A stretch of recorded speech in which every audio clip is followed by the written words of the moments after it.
Hej.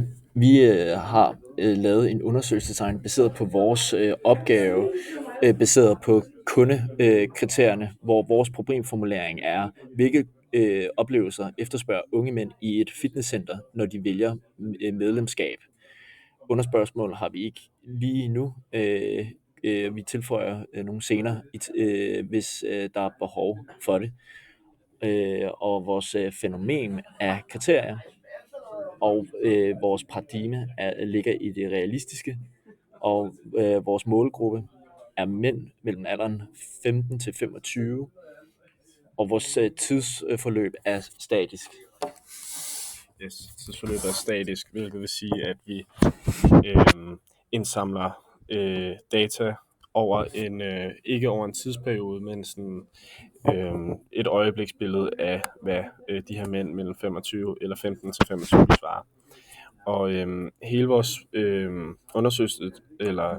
undersøgelse, den er ligesom baseret på vores påstand, som er, at mænd de vælger fitnesscenter baseret på sociale oplevelser frem for faciliteter.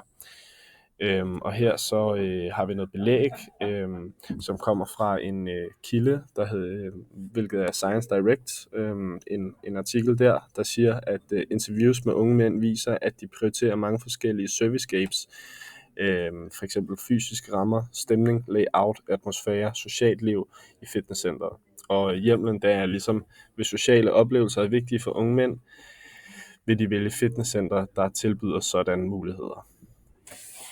Ja, og så som sagt, så det fænomen, vi undersøger, det er de kriterier, som mænd de har, når de vælger fitnessmedlemskab.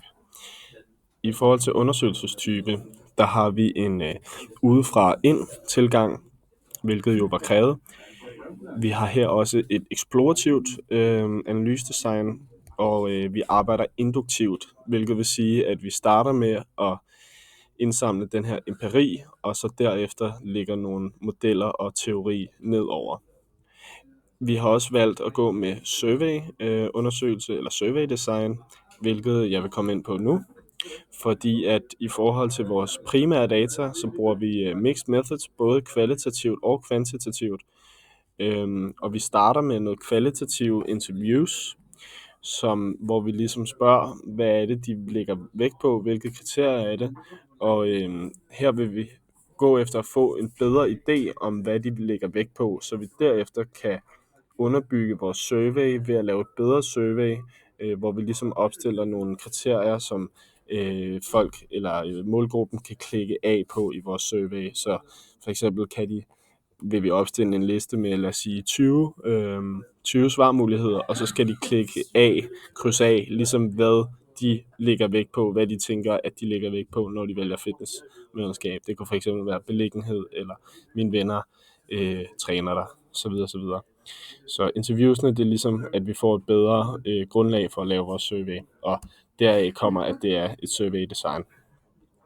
Vores sekundære data, det er for eksempel den Science Direct artikel, som ligesom underbygger også sådan, underbygger surveyen og giver os et bedre grundlag for hele projektet.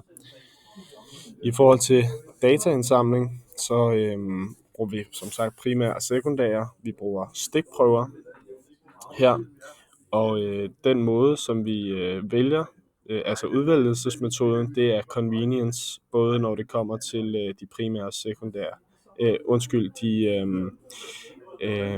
De kvantitative og kvalitative data, altså interviewsene og survey. Og vi går selvfølgelig efter at sikre høj reliabilitet og validitet.